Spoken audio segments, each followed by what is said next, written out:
जय गुरुजी संगत जी। गुरुजी के श्री चरणों में कोटि कोटि प्रणाम और गुरुजी की प्यारी डिवाइन संगत को भी जय गुरुजी। मैं आशा करती हूँ कि आपने गुरुजी के दिव्य आभा के सत्संग सभी सुन रहे हैं आप, और सभी संगत को नॉन संगत को भी सेंड करने की ये सेवा निरंतर कर रहे हैं, और गुरुजी की ब्लेसिंग्स आपको डेली मिल रही हैं। इसी विनती के साथ कि गुरुजी सभी के कष्ट दूर करें, सभी के गुनाह बख्शें और सभी को अपनी ब्लेसिंग्स दें, सभी को अपने श्री चरणों में श्री चरणों से जोड़े रखें। इसी विनती के साथ मैं सत्संग 75 पार्ट 3 जो रह गया था वो पढ़ना स्टार्ट करती हूँ गुरुजी की दिव्य मंत्र के साथ।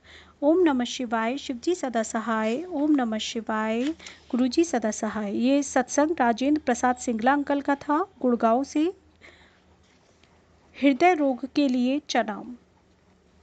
गुरुजी के निर्देशों के पालन करने में ही सुख है। यह सर्वविदित है कि जब वह कुछ कहते हैं तो उसके लिए आवश्यक प्रावधान भी कर देती हैं। ऐसा अनेक अवसरों पर देखा गया है। मेरे एक घनिष्ठ मित्र गोयल को दिल का दौरा पड़ा था और उन्हें चिकित्सालय में प्रविष्ट कराना पड़ा था।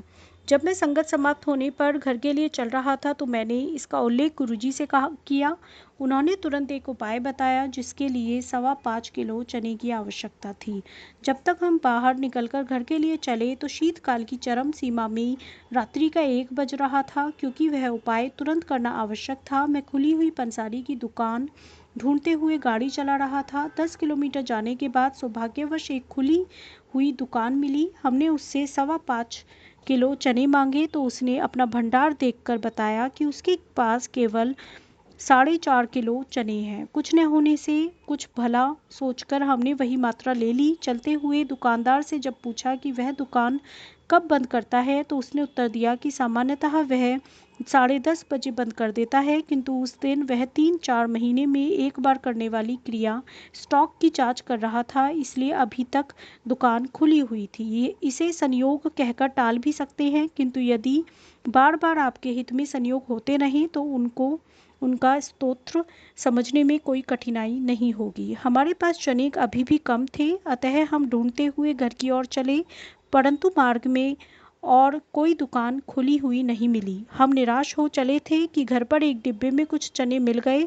तोलने पर वह पूरे 700 ग्राम निकले और इस प्रकार 5.25 किलो चने की पूर्ति हुई। मैंने गुरुजी के निर्देशों का पालन किया। गोयल की स्थिति में तुरंत सुधार हुआ और अगले 48 घंटों के पश्चात वह चिकित्सालय से वापस घर भी पहुंच गए। गुरुजी के साधारण से कहे हुए वक्तव्य पर का भी गूढ़ अर्थ होता है। गुरुजी के मुख से उच्चारित प्रत्येक शब्द भक्त के भविष्य को स्वर्णिम बनाने के लिए है।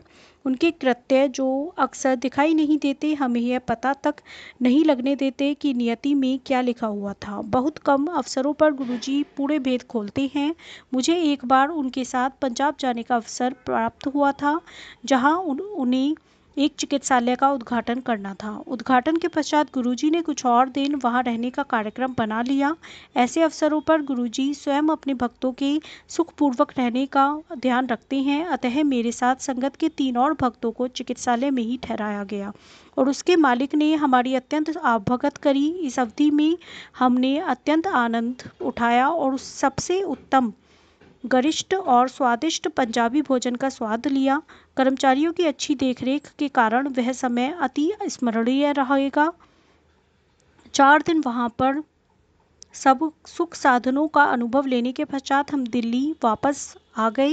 गुरुजी ने एक भक्त को बताया कि हम सबको वहां पर रखने का कारण हम चारों के आने वाले बुरे समय, जिसमें हम चारों ही 4-4 माह के लिए चिकित्सालय में रहते की क्षतिपूर्ति करना था। गुरुजी अपनी संगत का ऐसे में ध्यान रखते हैं और जब कभी जहां भी उनकी सहायता की आवश्यकता होगी वह देंगे। गुरुजी के साथ बिताए हुए वर्षों में उन्होंने अपनी सर्वज्ञता और सर्वशक्तिशाली प्रतिभाओं के परिचय अनेक अवसरों पर कराए हैं। हम केवल उनका आभार प्रकट कर सकते हैं।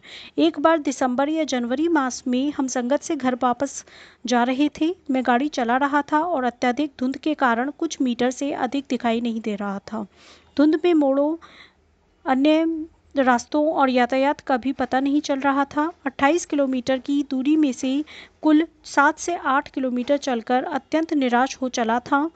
कार बड़ी कठिनाई से आगे बढ़ रही थी। उस असहाय अवस्था में ही मैंने गुरुजी से विनती करी और उसी समय एक कार तेजी से आगे गई। यह जाने बिना कि वह गाड़ी कहाँ जा रही है, तत्परता से मैं उसके पीछे हो गया।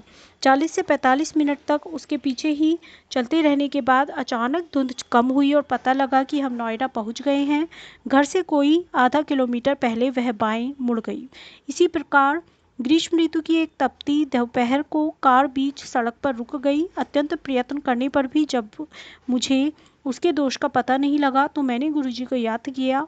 कुछ देर में एक स्कूटर सवार आया और समस्या के बारे में प्रश्न किया। संयोग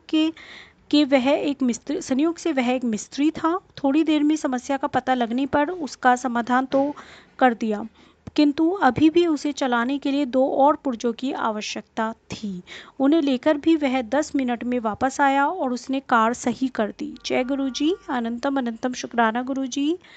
गुरुजी के साथ अनेक अनुभव हुए हैं। प्रतिदिन हमें उनकी छोटी बड़ी परिस्थितियों की अनुभूति होती है जहाँ पर गुरुजी की दया स्पष्ट दृष्टिगोचर होती है। उन कष्टों का क्या कहीं जिन्हें गुरुजी समाप्त कर देते हैं और पता भी नहीं लगने देते।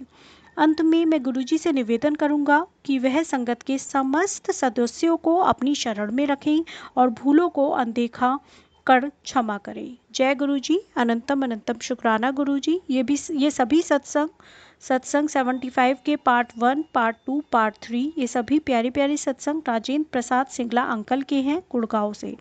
संगत जी और प्यारे गुरुजी, अगर सत्संग पढ़ने में मुझसे कोई भी गलती हुई हो, क्योंकि गलती तो हम करते ही रहते हैं, हम श्वास गलती करते हैं और गुरुजी श्वास उनको बख्शते हैं, तो इसी विनती के साथ कि तो प्लीज़ मुझे क्षमा कर दीजिएगा और इसी विनती के साथ कि आप सभी सत्संग पूरा सुने और सभी संगत को सेंड करें और गुरुजी हम सभी को अपनी श्री चरणों में जोड़े रखें। इसी विनती के साथ मैं सत्संग समाप्त करती हूँ गुरुजी के दिव्य मंत्र के साथ। ओम नमः शिवाय, शिवजी सदा सहाय। ओम नमः शिवाय, गुरुजी सदा सहाय। ओम नमः शिवाय, शिवजी सदा सहाय। ओम नमः शिवाय, गुरुजी सदा सहाय। ओम नमः शिवाय, शिवजी सदा सहाय। ओम नमः शिवाय, गुरुजी सदा सहाय। जय गुरुजी, अनंतम अनंतम शुक्राना गुरुजी।